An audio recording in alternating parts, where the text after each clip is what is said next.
Bertemu kembali, Buletin Awali kembali bersama anda. Kita meneruskan liputan dan perbincangan berkaitan dengan impak COVID-19 dan juga menjelang pelan atau perkembangan pelan rancangan ekonomi yang mungkin akan diumumkan oleh Perdana Menteri dalam masa yang terdekat. Kita mahu bercakap dengan pendekatan-pendekatan inovatif yang diambil untuk menampan impak ekonomi COVID-19 khasnya kepada pasaran pekerjaan dan juga kepada angka pengangguran kita. Saya mahu berbincang dengan Sherin Dato' Abdul Ghani. Sherin adalah pengasas dan ketua pegawai eksekutif portal gig economy iaitu gigexglobal.com. Sherin banyak fokus kepada apprenticeship atau perantis dan bagaimana kita boleh memperkasakan program perantis di Malaysia ini di sebalik persekitaran pekerjaan yang semakin mencabar akibat COVID-19. Dalam sekali mungkin dengan secara ringkasnya Sherin boleh terangkan bagaimana perantis dan apprenticeship itu berfungsi, bagaimana ia berbeza dengan internship ataupun sebagainya. Ya, ada banyak perbezaan, Luqman. Internship ni untuk student atau yang dalam universiti, dan ia merupakan satu requirement dalam course yang mereka lakukan. So it's very short term, dalam 3 bulan, setengah dan 6 bulan. Bila kita cakap pasal apprenticeship ni mereka yang sudah lepas pengajaran mereka, university ataupun skills colleges and things like that. Jadi dia dah ada qualification dan ia merupakan pekerjaan. So the companies will hire them as their employee dan menjalankan the training program tu, dan training program yang dijalankan semasa dia dalam pekerjaan tu is apprenticeship. And lepas tu dia akan dapatkan the talent akan dapatkan certificate dan gaji seperti employee yang biasa. Okey. Dalam persekitaran yang sudah teruk terjejas ekonomi dan pasaran pekerjaan dengan COVID-19, syarikat sekarang ini terlihat semakin ragu-ragu, semakin was-was untuk mengambil lebih banyak pekerja. Malah banyak syarikat yang sudah mula membuang pekerja, dan untuk mengambil mereka yang mungkin muda ataupun graduan yang tiada pengalaman dan melatih mereka dalam program perantis ini mungkin mengambil masa dan mengumpul kos yang tinggi, sesuatu yang mungkin tidak boleh diterima oleh syarikat sekarang ini kerana mereka perlu memastikan kelangsungan operasi dan keuntungan itu kekal maksimum. Jadi dalam keadaan sekarang, apa yang membuatkan kita percaya bahawa program perantis ini lebih baik untuk syarikat lakukan berbanding dengan program-program yang lain? Secara makronya kita kena tengok sektor yang memang memerlukan pekerja. Ada sektor-sektor yang ada growth sector, ya. So macam GBS, the outsourcing punya sektor, the digital economy sector. So kalau kita dah tengok mereka ni memang memerlukan pekerja, jadi young graduates yang tidak dapat apply for pekerjaan secara biasa, mereka boleh apply through these companies yang memang di dalam sektor-sektor yang sedang rancak sekarang. So your e-commerce, mereka memerlukan digital talent. So in between, for the talent tu kita kena memperkasakan skills mereka, so upskilling, dan lepas tu dimasukkan kepada jobs yang memang ada keperluan. Upskilling dan reskilling ini iaitu menambah kemahiran pekerja ataupun meningkatkan kemahiran ataupun melatih mereka benda baru, itu satu perdebatan yang daripada dulu kita sudah timbulkan, dan sekarang ini sangat relevan kerana pasaran pekerjaan yang sangat mencabar.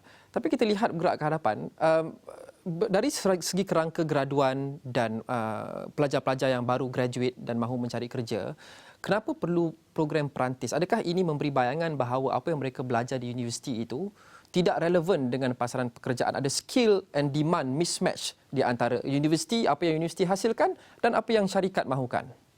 Yeah, there's been a long-standing challenge. And itu bukan satu challenge yang di Malaysia saja. It's global. There is a mixed match of skills daripada graduan yang keluar daripada universiti dan juga the demand from the market side. Jadi yang in between yang kita nak lakukan tu is upskilling. That means dia dah ada the basic qualification, dia perlu upskill untuk sesuaikan kepada sektor tersebut atau pekerjaan tersebut. Reskilling means dia ada qualification, tetapi qualification dia memang tidak boleh diterima oleh sektor sebab the jobs are not available.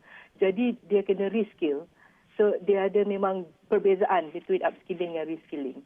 kebanyakannya kita kena lihat rata-rata the reskilling part is becoming more prominent sebab kita kena reskill dia orang seperti yang saya cakapkan untuk masukkan kepada the demand side jobs yang memang ada yang memerlukan that kind of particular skill. Apa yang perlu diubah, Shirin, dalam modul akademik universiti-universiti kita, baik universiti awam ataupun universiti swasta, untuk memastikan bergerak ke hadapan dalam persekitaran normal baru di mana pekerjaan semakin mungkin sukar untuk kita dapat dan kemahiran yang lebih tinggi diperlukan? Apa yang perlu diubah daripada dalam modul akademik kita untuk memastikan kita menghasilkan graduan yang bukan sahaja bagus tetapi relevan dan boleh bekerja dan kemahiran mereka sangat diperlukan oleh pasaran di luar sana? Ya, I think kita kena perlu merombakkan balik, some of the programs atau the courses yang ada di dalam universiti atau, our colleges. Sebab kita kena lihat now more for the digital economy. Sebab dalam pandemik ini, memang the digital economy yang ada growth potential. Jadi, universiti sekarang kena tengok how do we use digital economy as the as the content dan develop modul-modul yang sesuai. So data scientist, mereka yang boleh design and develop portals and platforms. Those are the kind of jobs yang ada in demand. But even the traditional jobs macam outsourcing yang saya cakapkan tadi tu, mereka yang mempunyai customer service needs. Jadi dia run customer service for large companies. So kita punya graduan atau kita punya talent yang displaced, even non-graduate, perlu melihatkan bagaimana dia orang boleh memperbaiki skills mereka dan look for these opportunities yang memang ada. Dalam persekitaran yang semakin mencabar, syarikat mungkin mengutamakan pengekalan keuntungan ataupun sekurang-kurangnya pengekalan pendapatan bergerak ke hadapan. Jadi apa motivasi untuk majikan mengambil graduan-graduan dan melatih mereka dalam program perantis berbanding mereka mengambil pekerja-pekerja permanent tetap yang sudah pada pengalaman? Yeah. I think kita kena tengok solution dia secara integrated. There is a role for government. Saya rasa dalam keadaan begini, pihak kerajaan, sesatu ministry yang menerajui isu-isu pekerjaan ini perlu adakan policy dan insentif. So bila ada insentif, ia akan bantu syarikat itu untuk mengambil pekerja-pekerja ini untuk program apprenticeship atau pelatih.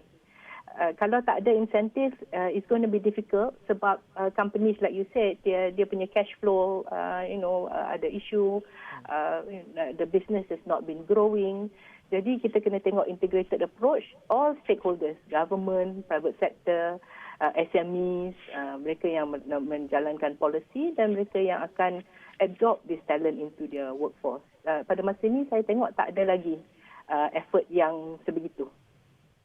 Baik, terima kasih Shirin Dato' Abdul Ghani, pengasas dan ketua pegawai eksekutif portal gig economy iaitu gigxglobal.com membincangkan berkenaan dengan pendekatan inovatif untuk memastikan bukan sahaja pekerjaan kita dapat kekalkan tapi kita mencari pendekatan yang baru dan unik khasnya buat graduan-graduan dan pelajar universiti yang mahu memasuki pasaran pekerjaan dalam persekitaran ekonomi yang kian mencabar pasca COVID-19.